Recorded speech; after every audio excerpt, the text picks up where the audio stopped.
Hello and welcome to Real Stuff My Dad Says, the podcast where we talk about, well, real stuff that my dad really says.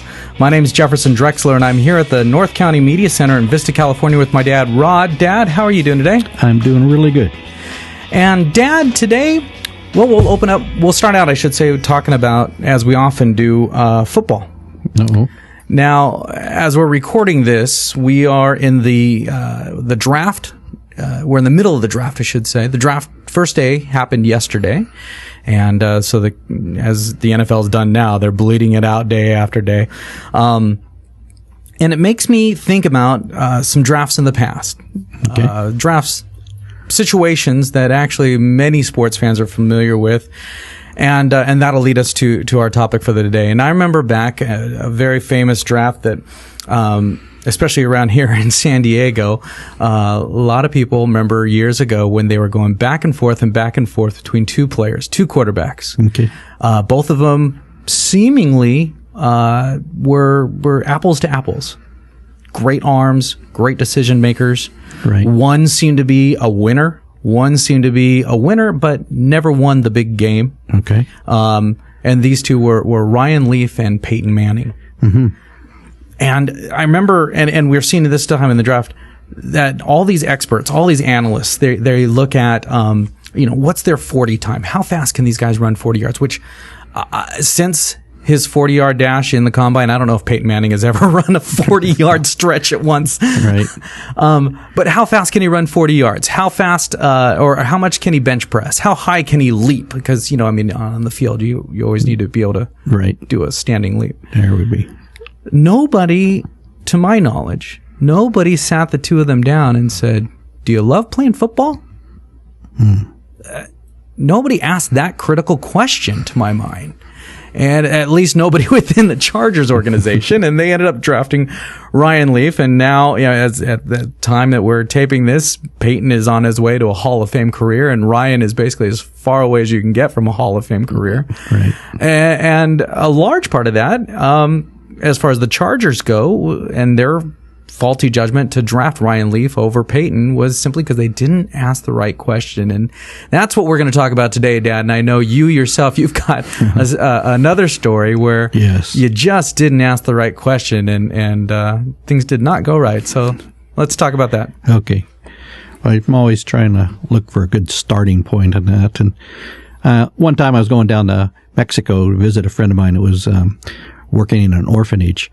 And he gave me directions, and the directions said that when you cross the Tecate border, then you come right into town there, and you take the main street, you make a right-hand turn, and then you go outside of town about 15 miles. There was some kind of mile marker on that. And he says, and then you come to this dirt road, and then you make a series of left-hand turns and right-hand turns. And so what happened is that I started to drive down towards Mexico to visit this guy and spend a couple days there down in this orphanage. And so when I got to getting closer to Mexico, I called a friend of mine and I said, hey, I'm going to be crossing the border here. Do you cross the 805? Will that take you to Tecate? And he answered the question, yes, it does. So I said, great. So I made the coming across the border at the 805 and I went right through town and I made my right-hand turn and it took me right into Tijuana. And I knew I didn't want to go to Tijuana. So I said, but this guy was really specific about making that right-hand turn. So I turned around and I said, you've got to go left to go to Tecate. So I did. I made my left-hand turn then and I started going over there, got on Highway 2 and started headed towards Tecate. Mm-hmm. About halfway there, I realized that I didn't ask the right question. The right question was, where's the Tecate border at? Mm-hmm. And that one I did not know, and I just was in Mexico is all I knew.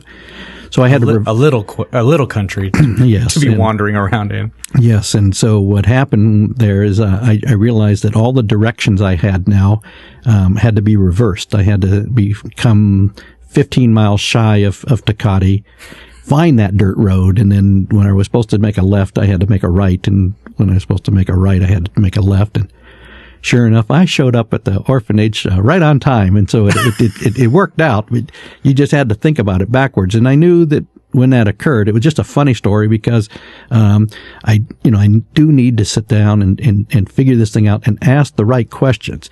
Because oftentimes when we approach people, we want to talk with them on a particular subject, and yet if we say something in a little bit different way, it takes a conversation down the road that we may not want to go.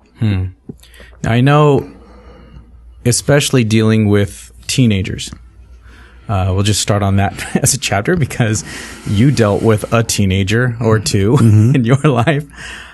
And I know that there were times, and I find myself walking or stumbling down this road as a dad myself now, where you see that something's wrong. You want to let's just get to the heart of the matter and fix this. And so as a dad, you would look at me and you go, hey, what's wrong?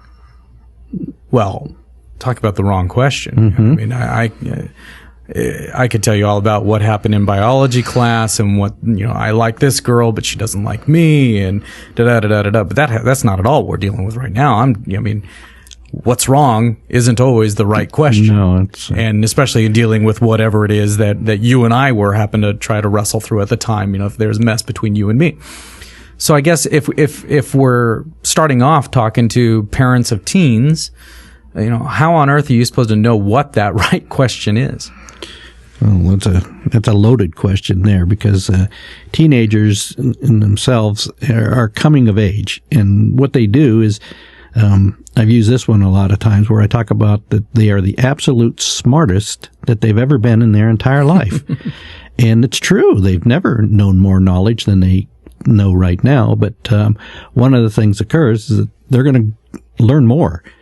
To them, they don't see that. They think that they are at the max pretty much right now. And I know that when my youngest son, your brother, when he was coming through those ages, one of the things that he really wondered about was whether that worldwide wrestling group was real or not, and he really thought it was real. And these are superb athletes. I don't want to put that down at all, but these guys are really athletic and the ability that they have to do these things. But some of it may be you're just acting a little bit, not necessarily a real thing. But at the time, he thought this thing was sincere completely. And later on, he came to the conclusion that it was not. Okay. And so what happens with that is that over time, even though we have all the knowledge that I'm capable of having, what happens is that I find that I end up with more knowledge and I realize that something I thought about before was not correct, and so then I need to adjust that as well. So how then do we weed through that and get to whatever the right question, get to the question that's really going to address our teenager's issue? How do we, as parents, how do we kind of decipher that, or is this there's no magic answer? You just got to weed through it over time. Well, that's all that. That's a process. There's no doubt about it. And everyone's going to go through their own series with that. You're not going to get a direct answer that you can have. This is what you do for a teenage boy that's 13 or 14 or 15. And this is one for a teenage girl. These are real individuals going through individual things themselves.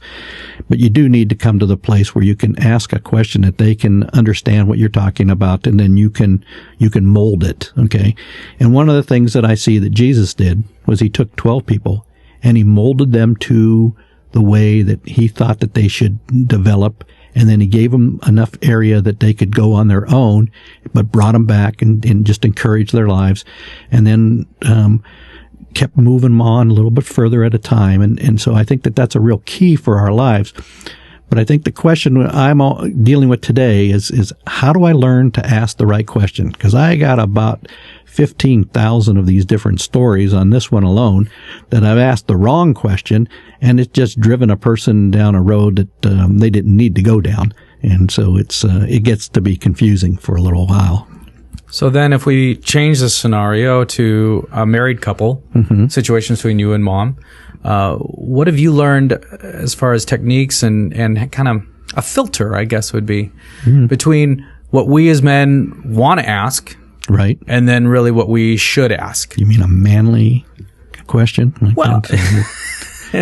I guess instead of saying initially as you walk in going, hey, what's for dinner? Yeah. First, how was your day, and are we going to have dinner? Yeah. What is the right question, and what's the approach that we need to take to discover what the right question is to our spouses? All of this, again, is a long process. And, because I do believe that marriages and children are all systems that we have to work with over a long period of time. But I do think that the key to it is learning how that person reacts to different things, and then not to drive them down a road that causes them to blow up or to not be able to focus in on what the right question is. So sometimes I've had to pull back from the question and start it over, and that's really difficult. I don't know if you remember that Mr. Mom movie. Oh yeah. Oh, that was one of our favorite that we used for years. And do you remember how that goes? The 210, 110? No. This had to do with the guys trying to explain something to the guys at work. Yes. And he says, yeah, it's kind of like Rocky. You remember Rocky? And they go, well, which Rocky? Was it Rocky 1? Was it Rocky 2? And he's no. 3? Yeah, none of that's important. The important thing is that we stand up when we get knocked down, and the guys are going, was his manager alive or dead? And they kept asking all these questions off to the side, sitting there, and they had nothing to do with his point, which was, if you get knocked down, get back up, boys. This is the way things are at here at work, and we've got to get through the tough times. And he walked away, and they both looked at him and they said, "He didn't see Rocky." Yeah, he doesn't know what he's talking about. Because what happened is they kept concentrating on the wrong side of that thing. So how do we do both of those things? How do we communicate to a person, asking them the right question, and then how do we see that they hear the right question and respond to it? So this could go down a whole series of these podcasts. We could take a month on this subject alone, but I think that what I love to do is just to evaluate something afterwards and say, okay, what did I do, and how can I make this thing better? Well, and we can see just under those two examples of a spouse or a teenager that's your kid, that there's a different approach that you need to take. There's a different angle that they're coming from, and that you have to be aware of how they're going to receive whatever it is you're going to ask.